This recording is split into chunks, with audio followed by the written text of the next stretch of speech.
Hello students, today I am going to teach the very next portion of electrochemistry, that is battery. Before going to this topic battery, let me define what is called battery. Battery may be defined as an electrochemical cell or several electrochemical cells connected in series that can be used as a source of direct electric current at a constant voltage. That means, let me explain this, whatever the definition is. The definition says that it is an electrochemical cell or many electrochemical cells, those are connected in series and can be used as a direct electric current, source of direct electric current at a constant voltage. These are of three types, that is primary cell, secondary cell and fuel cell. Now let me go to primary cell, the definition part. Primary cells are those in which the cell reaction is not reversible. That means once the reaction in forward reaction is going, that cannot take place in the backward reaction at any cost. Here, electrical energy is obtained at the expense of chemical reactivity only as long as the active materials are present. The dry cells used in radio receivers are primary cells. Okay. Now, that means primary cells are those type of cells or battery in which cell reaction is not reversible. Okay, that means once the chemicals are exhausted, it should be thrown away. It cannot be recharged again and again. Okay, and the examples can be given in torch, very familiar in torch and radio receivers. Now come to the secondary cell. The second type of battery is secondary cell. In this type of cells, the chemicals once used off can be brought back to the original state by charging the exhausted cells with current from an external source. That means here recharging is possible. Okay, the cell can be reproduced in its original state and is again fit to supply energy, as the process can be repeated over and again. So these cells can then be used for storage of electrical energy and hence name also accumulators. Now from this data we can also conclude that secondary cell is much better than primary cell because here charging is possible. That means once the chemicals existed, they can also be reversed or they can also be charged from an external source. And also you can also, that means use current as well as store current. That is why secondary cells are also called as accumulators. Okay. Third one is fuel cells. In this type of cell, in which the chemical reactivity of the cell is fuels. The chemical reactivity of the cell is, or here the raw material is the fuels, and the fuel is converted into electrical energy. Okay, so here the importance is that as far as the replenishment of the fuel is there, the cell will be working. Here also charging and recharging is not possible, but the chemical reactivity of the fuels will be converted into electrical energy. Okay, that means in this total battery or in the total area, let it be primary cell, secondary cell or fuel cell, in all these cells, reactivity of chemicals or chemical energy is converted to electrical energy. What was the gist or the theory of our electrochemical cell, which was the first topic of electrochemistry. Okay. Now I am going to this description part of primary cell.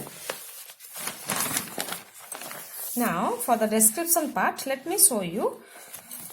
Here it is primary cell or dry cell. Okay, you can also name it dry cell. It is a primary cell in which a zinc plate is the negative electrode. You can see the outer covering. The outer covering is the negative electrode. That is what zinc, made up of zinc. Okay, and also the outer covering of the cell, the centrally placed graphite. This is the centrally placed graphite. The centrally placed graphite rod, that is carbon rod, is the positive electrode. The electrolyte is a paste of manganese dioxide, ammonium chloride, zinc chloride, which are prepared in starch. Now what can be the use of starch? That means starch will not be allowing the electrolytes which are in aqueous form to leak. That means it will be in semi-solid form.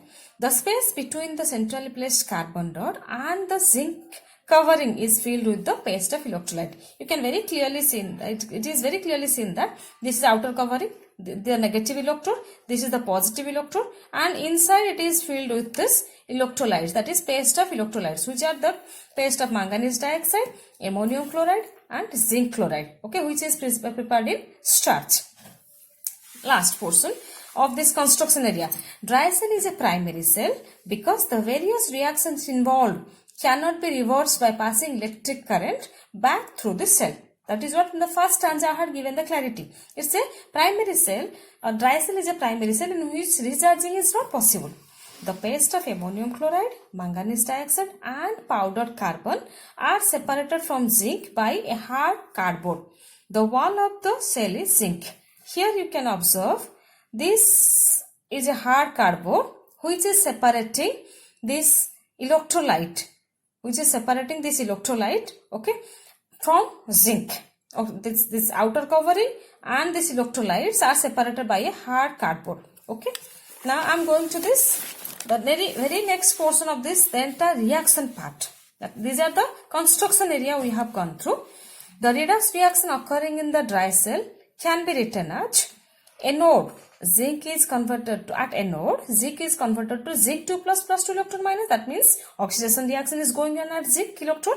Now at cathode electrode, this manganese dioxide with the help of water, it is taking these 2 electrons evolved from this, or as a result of anodic reaction, these 2 electrons are released. Those 2 electrons taken up by cathode and it is converted to Mn2O3 plus 2OH minus.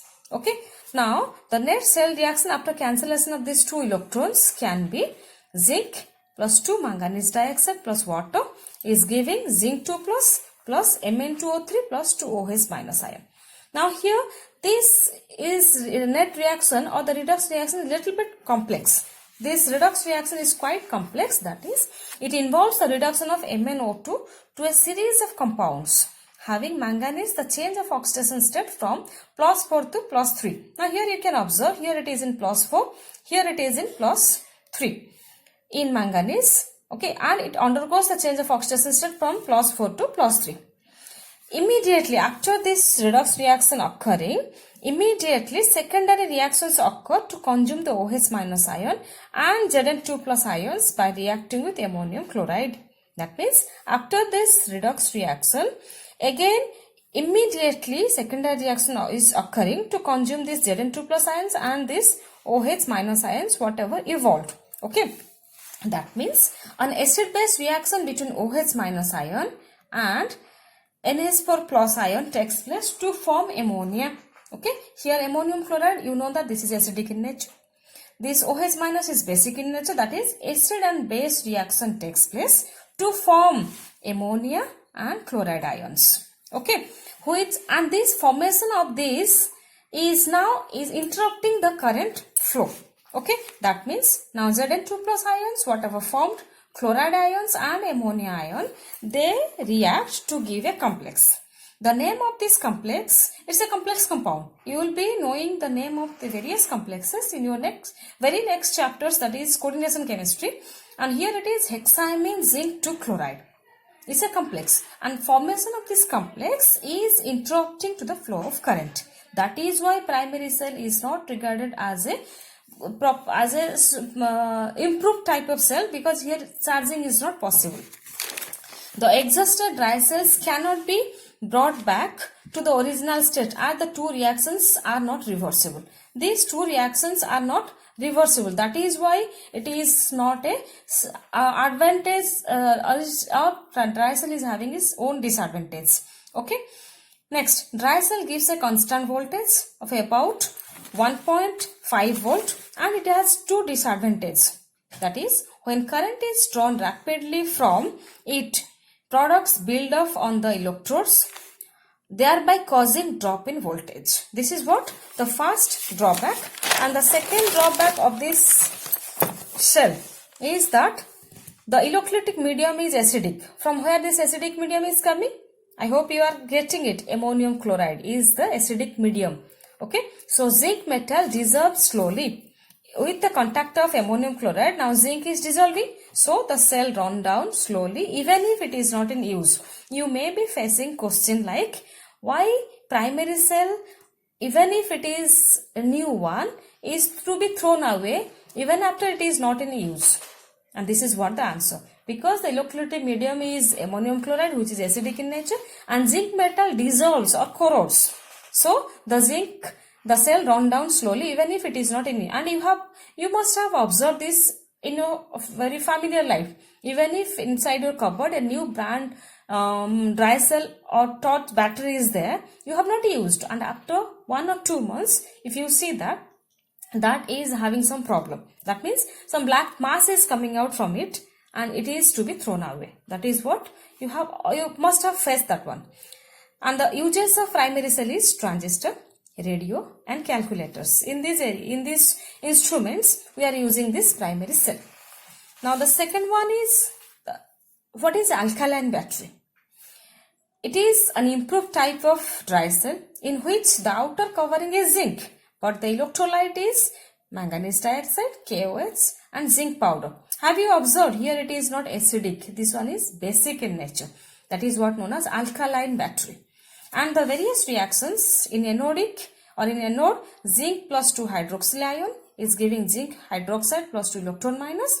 Cathode reaction remains the same as like your dry cell, that is manganese dioxide with water and 2 electrons is converted to Mn2O3 plus 2OH minus.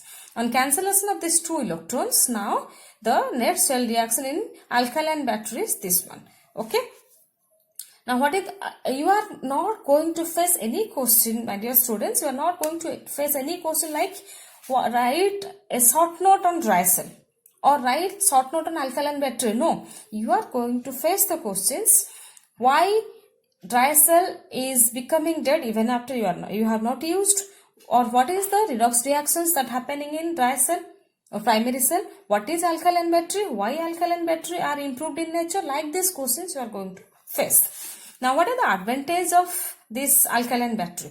Zinc doesn't dissolve as readily in a basic medium, hence life is very high here or long here as compared to your dry cell.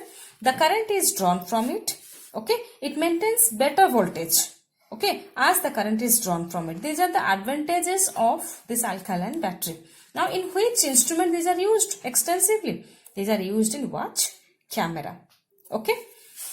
Next one, in dry cells, starch is used to the electrolytes so as to make it a thick paste. Just like I had explained before few minutes that not to allow the leakage, this starch is used so that it is very easily or very less likely to leak. This is what entire primary cell, that is in this video you have covered what is called battery. How many types of batteries are there? Let it be 3 types are there: primary, secondary and fuel. Primary cell, I had explained you the construction area, working area, reduction reaction area, and what is the disadvantage of primary cell, what is the advantage of alkaline battery even if it is a primary cell, though it's a primary cell, but what is the advantage over your dry cell, then the advantage as well as the uses of both dry cell as well as alkaline battery. I hope you have gone through it, and very soon I will be sending the PDF of this battery. Thank you.